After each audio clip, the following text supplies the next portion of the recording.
Hello guys, myself Akanksha and welcome to the channel crazy study tricks.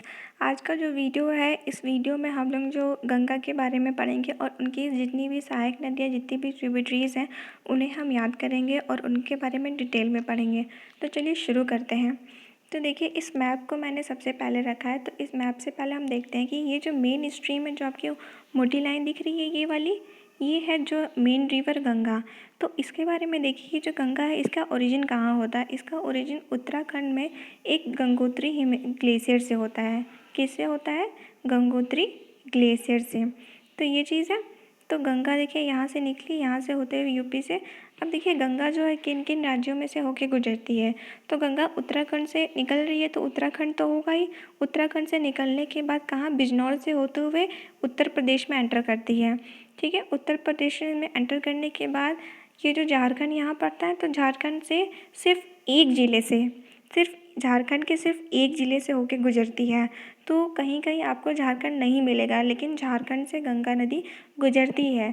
ठीक है, तो वो कौन सा ज़िला है जहाँ से गंगा नदी बहती है, आप मुझे कमेंट सेक्शन में बताइएगा, सर्च करके या कहीं से भी सर्च करके आप हमें बताइएगा। तो ये झारखंड से निकलने के बाद कहाँ जाती है? बिहार में। फिर बिहार से होते पश्चिम बंगाल में, पश्चिम बंगाल से होते हुए कहाँ? बांग्लादेश में चली जाती है। ये रहा बांग्लादेश। ठीक है, तो कौन कौन से 5 स्टेट हुए? पहला हमने देखा उत्तराखंड, दूसरा यूपी, तीसरा झारखंड, चौथा बिहार और पांचवा क्या? पश्चिम बंगाल। इन पाँच राज्यों से होकर गंगा नदी जो है वो बहती है। फिर अंत में क्या? बांग्लादेश में चली जाती है। बांग्लादेश में जाने के बाद वो विभिन्न अलग अलग नदियों से मिलने के बाद कहाँ गिर जाती है? बंगाल की खाड़ी में गिर जाती है।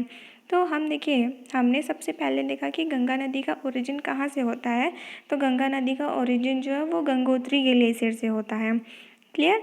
अब देखिए इनकी ट्रिब्यूटरीज़ के बारे में देखते हैं कौन कौन सी हैं।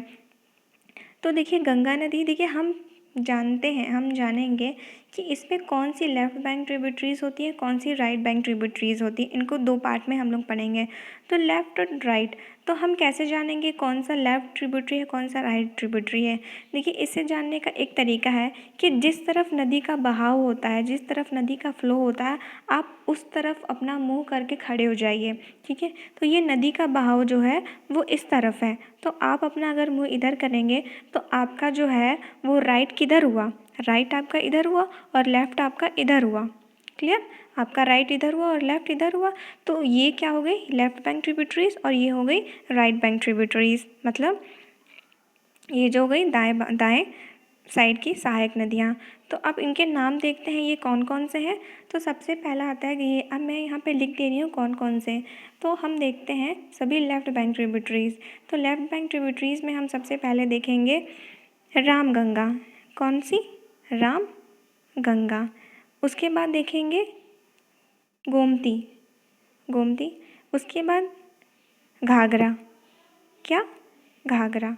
इसके बाद घाघरा के बाद गंडक, गंडक। गंडक के बाद कोसी, कोसी के बाद महानंदा, महानंदा।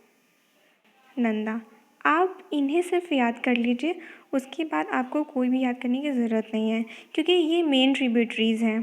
तो रामगंगा देखिए, अब मैंने इन्हें सीरियल वाइज बताया है, फ्रॉम वेस्ट टू ईस्ट। ठीक है, तो सबसे पहले रामगंगा मिलती है, फिर गोमती, फिर घाघरा, फिर गंडक, फिर कोसी और महानंदा। महानंदा जो है वो सबसे अंत में मिलती है।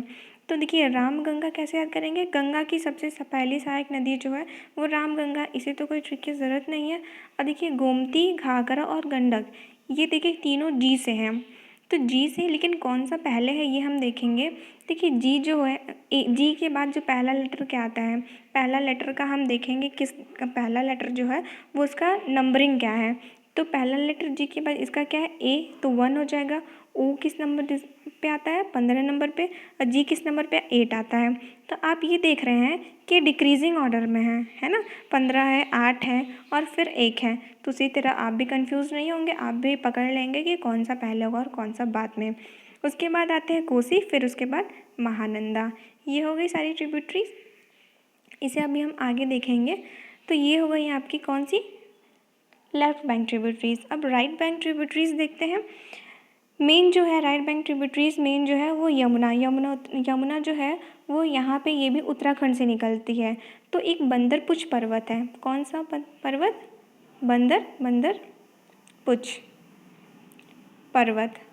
तो बंदरपुछ पर्वत के यमुनोत्री, ये गलत लिखा गया है, किससे? बंदरपुछ पर्वत के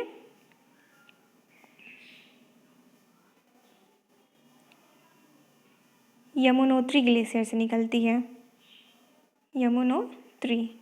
तो इसे तो याद करने की ट्रिक नहीं चाहिए, यमुना से यमुनोत्री ग्लेशियर। क्लियर? अब देखिए इसमें है क्या आगे कि ये हो गई यमुना हो गई इसकी मेन ट्रिब्यूटरी। फिर यमुना के बाद जो है हम देखते हैं सोन, है ना, ये सोन जो आके यहाँ पे मिल जा रही है। तो देखिए अब देखिए मेन जो हमें देखना है कि यमुना की भी सहायक नदियाँ हैं इम्पॉर्टेंट। तो यमुना की सहायक नदियाँ कौन कौन सी है?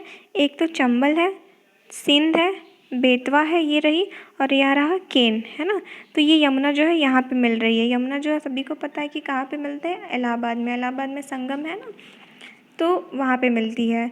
तो हम यमुना की सहायक नदियाँ देखेंगे, चंबल, सिंध, बेतवा, केन, चंबल, सिंध, बेतवा, केन। ये बार बार आप रिपीट करिए, आपको खुद ही याद हो जाएगा। ठीक है, यहाँ से एक और नदी मिलती है, इसका नाम है टोन्स। क्या? टोन्स। अगर आपको ट्रिक चाहिए तो ट्रिक से याद करने के लिए देखिए लाइन वाइज जो है यमुना की सहायक नदी, आप TCS जानते हैं, टाटा कंसल्टेंसी सर्विसेज। तो TCS से याद कर लेंगे, T से टोन्स, C से चंबल, और S से सिंध, और केन और बेतवा। सिंध हो गया, बेतवा और केन, ये हो गए सभी आपके।